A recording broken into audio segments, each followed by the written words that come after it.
So the end dimension has been around for almost 14 years now, being added in Minecraft 1.0. And aside from the almost 10-year-old 1.9 update, which added in the outer islands, chorus plants, end cities, and shulkers, the end has remained almost completely unchanged. Ever since then, the overworld and even the nether have received a ton of new changes, but the end still stays a barren wasteland. In this video, I'll be talking about the history of the end, whether it should be updated or not, and what I would change. So first of all, the history of the end. The end was added in Beta 1.9 pre-release 4, but it existed before that, just not for the players.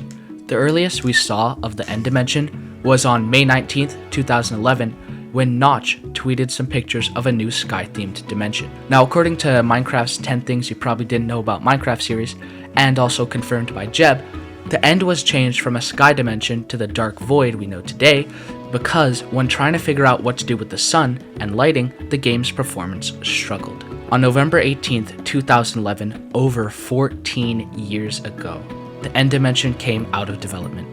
Originally, it was just a dimension to fight the Ender Dragon, no outer islands. So in 2011, the center island was all there was to the end, and it stayed that way for years. In 2013, the music update added new tracks to the end, and for 3 years after that, there would be no end-related updates, until Minecraft's most controversial update dropped. February 29th, 2016 marked the release of the infamous 1.9 combat update. This update was really poorly received for the damage it did to the PvP community. However, the update not only changed PvP, but changed the end. It added in infinitely generating end islands that started 1,000 blocks out from the main island. Everything about the outer end islands came from this update: the elytra, the shulkers, the end cities, and the end portals. And here's a fun fact: before this update, the end portal that takes you back to the overworld would only spawn after the Ender Dragon had been defeated. Ever since 1.9, there have only been small quality of life updates, like in 1.11 where they made maps work in the end and random return portals generate. In a snapshot in 1.13, they added phantoms to the end, then removed them 2 snapshots later. In 1.16, snapshot 20W19A, they made hoglins and piglins zombify in the end, and most recently in snapshot 2533A, they added in the end skylight. So yeah, the end has received a very small update recently with the new end flashes, which I did think were cool until getting footage for the video. You see, they happen every few minutes and I like the flashes. They look great, but it's just that they happen so often, and when they stop, there's no transition. Like, you couldn't add a 4-second fade transition.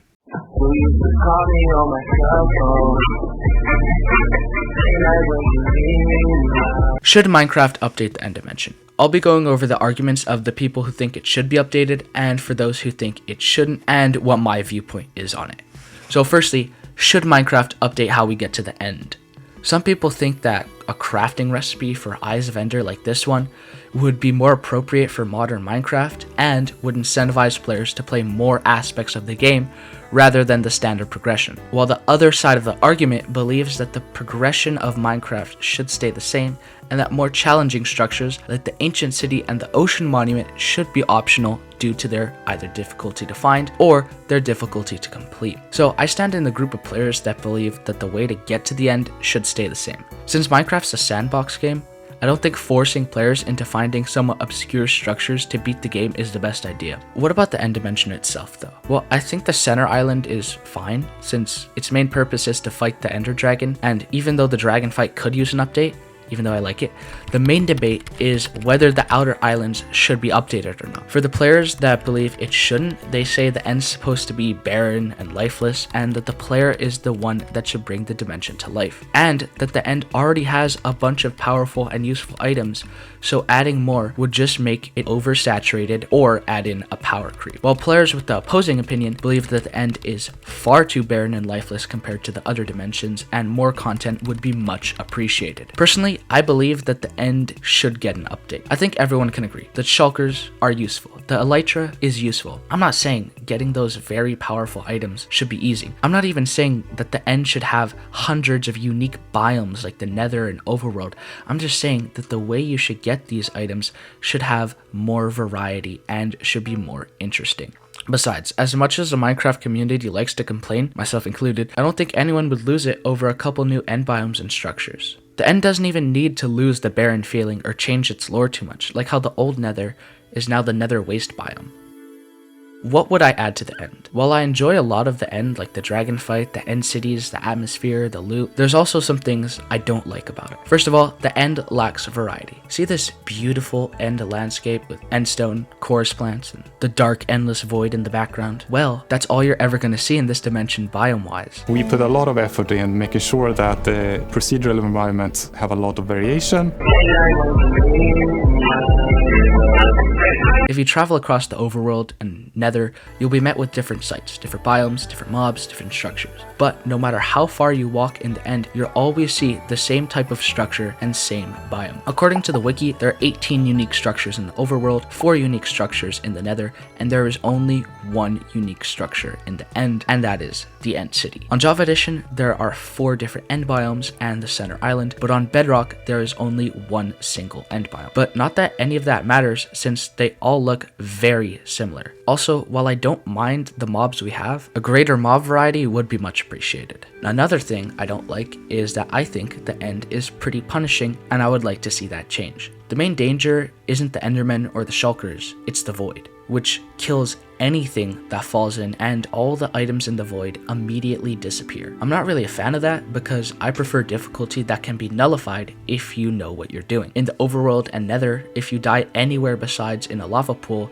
you have 5 minutes to get your stuff back. And dying in lava is usually your fault because it's preventable. You're given way more time to survive in lava than in the Void, and lava can be countered by fire protection, fire resistance, and notch apples. The Void can only be countered if you have a good Ender Pearl throw or have an Elytra. Another thing is that the end portal is usually 1,000 blocks away from spawn. Since most players make their base near spawn, the way back to the end after you died is usually extremely long. So that was what I personally didn't enjoy about the end. And here are some solutions. I think for the variety issue, adding in new biome structures and mobs would fix that problem. Obviously, this is way easier said than done, since developers at Mojang have to follow certain rules about the development process, like balancing everything in the game and keeping the lore pretty consistent. But still, they did that really well with the Nether update, and a Nether update 2.0, but for the end this time, would be so great.